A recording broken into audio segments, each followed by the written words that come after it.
और दीदी को मालूम नहीं है इसे, मगर दिल्ली से चले तो अच्छा है, बांग्लादेश से चले ऐसी सरकार नहीं आनी चाहिए। दिल्ली से, गुजरात से, कहीं से भी आए, दीदी का राज हमेशा यहाँ चलता है और हमेशा चलेगा। दीदी हीड है हम लोग का। अच्छा, कि हम लोग को दीदी चाहिए, बीजेपी नहीं चाहिए। तो यही है, मोदी आए, जो आए, शाह आए या फिर शुभेंदु आए, जो भी आ जाए, यहाँ पे दीदी थी, दीदी है, दीदी रहेगी, दीदी के अलावा कोई भी नहीं रहेगा। तो बंगाल का आदमी दीदी को जिताएंगे। और दीदी को मालूम नहीं है, अच्छा है दिल्ली से चलता, हम तो चलाएंगे नहीं दिल्ली से, मगर दिल्ली से चले तो अच्छा है, बांग्लादेश से चले ऐसी सरकार नहीं आनी चाहिए। एक तरफ ममता बनर्जी मां माटी मानुस के मुद्दे पर पश्चिम बंगाल का चुनाव लड़ रही है, तो वही दूसरी तरफ केंद्रीय गृह मंत्री अमित शाह यहां आ रहे हैं और कह रहे हैं कि इससे अच्छा है कि दिल्ली से सरकार चले, बांग्लादेश से कम सरकार ना चले, दिल्ली से फैसले लिए जाएंगे तो ठीक रहेगा। अब ये बयान काफ़ी चर्चे में है, चूँकि लगातार टीएमसी ये आरोप लगा रही है और निशाना साध रही है कि क्या बंगाल में जो कुछ भी होगा वो दिल्ली से तय किया जाएगा, क्या बंगाल के अंदर जो कुछ भी फैसले लिए जाएंगे क्या वो दिल्ली से तय होगा। चूँकि केंद्रीय गृह मंत्री अमित शाह ने कहा है कि बेहतर है कि फैसला दिल्ली से लिया जाए, बांग्लादेश से तो बेहतर है। बहरहाल चुनाव है, बयानबाजी का दौर चलता रहता है, लेकिन जब केंद्रीय गृह मंत्री अमित शाह कहते हैं कि फैसले दिल्ली से लिए जाएंगे, तो बंगाल की अपनी एक संस्कृति है, बंगाल की अपना एक खान पान है, अपना पहनावा है, कल्चर है। क्या ये सब फैसले दिल्ली से लिए जाएंगे? यहाँ पर जितना दुकान है, नाम देख रहे, लिट्टी चोखा, यहाँ लिट्टी मिलता, थोड़ा आगे बढ़ जाइएगा, तड़का रोटी, थोड़ा आगे बढ़ जाइएगा, चिकन, थोड़ा आगे बढ़ जाइएगा, मटन, थोड़ा आगे बढ़ जाइएगा, बिरयानी, थोड़ा आगे बढ़ जाएगा, मच्छी। यही हमारा बंगाल है और इस बंगाल में मच्छी भी खाएगा, मटन भी खाएगा, मुर्गी भी खाएगा, और खाने का जो चीज़ है, लिट्टी चोखा से लेके इडली डोसा से लेके बड़ा से लेके तड़का से लेके सब बंगाल में मिलता है। और ये जो भवानीपुर है, भवानीपुर में हर एक खाना आपको मिलेगा, और यदि शुभेंदु आएगा सब खाना में दुर्गंध बन जाएगा। इसी मुद्दे पे हम लोगों से बातचीत करेंगे कि वो कैसे इस बयान को देखते हैं, जो बंगाल में सरकार चलेगी वो दिल्ली से कंट्रोल किया जाए, वो जनता क्या सोचती है, जनता के क्या कहने हैं। और ममता बनर्जी जो लगातार यहाँ कह रही है कि माँ माटी मानुष के मुद्दे पे हम चुनाव लड़ रहे हैं, या भारतीय जनता पार्टी जो आरोप लगा रही है कि पश्चिम बंगाल के अंदर जो सरकार चल रही है वो बांग्लादेश से कंट्रोल हो रहा है। हम जनता से जानने की कोशिश करेंगे वो क्या सोचते हैं। अगर बीजेपी यहाँ पे आया तो दिल्ली का तरह हाल हो जाएगा। हमारे हिंदू मुसलमान जितना यहाँ पे सब सिख ईसाई एक है, यहाँ पे एक नहीं हो सकेंगे।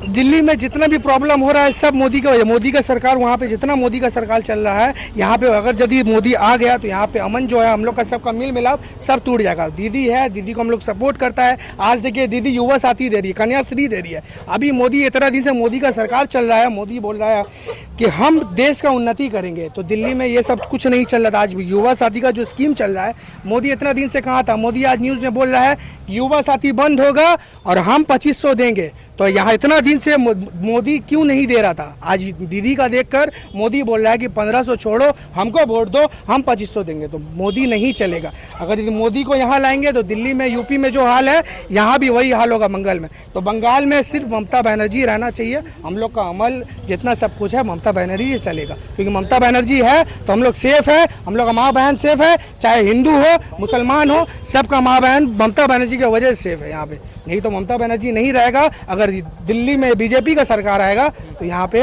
जो शांति अमन जितना कुछ है सब नष्ट हो जाएगा। तो इसीलिए हम लोग यहाँ पे आज वार्ड नंबर 77 में जो भी हो रहे जितने भाई बीजेपी के जितने भी कैबिनेट मिनिस्टर हैं बंगाल के ऊपर पूरा फोकस किया है। जितने भी मिनिस्टर आए किसी ने डेवलपमेंट का बात नहीं किया, सबको तोड़ने का बात किया। जहाँ मंच लगाया, रैली निकाला, ये खाने नहीं देंगे, वो होने नहीं देंगे, डेवलपमेंट कुछ नहीं है। इंडस्ट्री लाएंगे, ये सब नहीं है। पढ़ाई लिखाई फ्री होगा, सुविधा दिया जाएगा, ये सब कहीं कोई बात नहीं हुआ उनके मुंह से भी, सिर्फ तोड़ने की बात। ये फलाना बंद ढिमकाना बंद खाएंगे क्या, ये सब में क्या ज़रूरत है बात करने का, बताइए। चलिए, चूँकि हम भवानीपुर में थे और देखिए यहाँ पर जितना दुकान है, नाम देख रहे, लिट्टी चोखा, यहाँ लिट्टी मिलता, थोड़ा आगे बढ़ जाइएगा, तड़का रोटी, थोड़ा आगे बढ़ जाइएगा, चिकन, थोड़ा आगे बढ़ जाइएगा, मटन, थोड़ा आगे बढ़ जाइएगा, बिरयानी, थोड़ा आगे बढ़ जाएगा, मच्छी। यही हमारा बंगाल है और इस बंगाल में मच्छी भी खाएगा, मटन भी खाएगा, मुर्गी भी खाएगा, और खाने का जो चीज़ है लिट्टी चोखा से लेके इडली डोसा से लेके बड़ा से लेके तड़का से लेके सब बंगाल में मिलता है। और ये जो भवानीपुर है, भवानीपुर में हर एक खाना आपको मिलेगा। और यदि शुभेंदु आएगा सब खाना में दुर्गंध बन जाएगा, खाना आदमी खाने नहीं सकेगा। खाना भी मिलेगा यहाँ पे और हर एक धर्म के लोग भी यहाँ पे मिलेंगे, खाने के साथ साथ लोग भी मिलेंगे यहाँ पे। तो बंगाल का आदमी दीदी को जिताएंगे, अब इंशाल्लाह वही जीतेगी, वही कामयाब रहेगी, उसके सिवा कोई नहीं रहेगा। और हम लोग बंगाल का आदमी इतना मजबूत है जो हम लोग को तोड़ के जा नहीं सकता। बंगाल के इतने मजबूत है। हाँ। अच्छा, तो क्या लग रहा है कि आपको क्यों, किस बात का डर सता रहा है? अगर बीजेपी बात का की, नहीं। सुनिए, बीजेपी की अगर सरकार आ जाएगी तो क्या आपको, जो हम लोग खा रहे हैं पहन रहे हैं वो हम लोग को नहीं मिलेगा। बीजेपी की सरकार आएगी तो? जी, वो आएंगे तो कुछ भी नहीं। चल रहे माँ बहन लोग चल रही है, वो चलना मुश्किल हो जाएगा उसका राज में।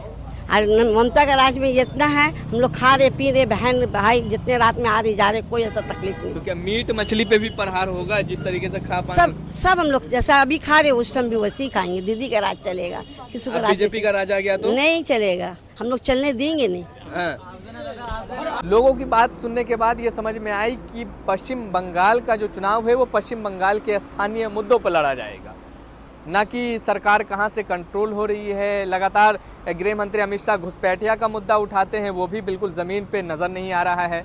जिस तरीके का SIR होता है और लगातार मतदाता, कई ऐसे लोग हैं जो पूछ रहे हैं कि बताइए इसमें कितने घुसपैठिए मिले जिसका नाम कटा है। तो अलग अलग तरीके के आरोप प्रत्यारोप चल रहे हैं, अलग अलग तरीके के बातें कही जा रही है। सरकार को दिल्ली से कंट्रोल करने की जो बात हो रही है उस पर भी लोगों का गुस्सा साफ झलकता हुआ नज़र आ रहा है। कह रहे हैं कि हमें वो सरकार नहीं चाहिए जो बाहर से कंट्रोल किया जाए, बल्कि हमें वो सरकार चाहिए जो बंगाल के फैसले बंगाल से ही बैठ करके लिए जाएं। बहरहाल, आपकी क्या प्रतिक्रिया है इस वीडियो पर? अपनी राय ज़रूर दीजिएगा कमेंट बॉक्स में। फिर मिलते हैं आपसे अगली वीडियो में। बहुत बहुत धन्यवाद।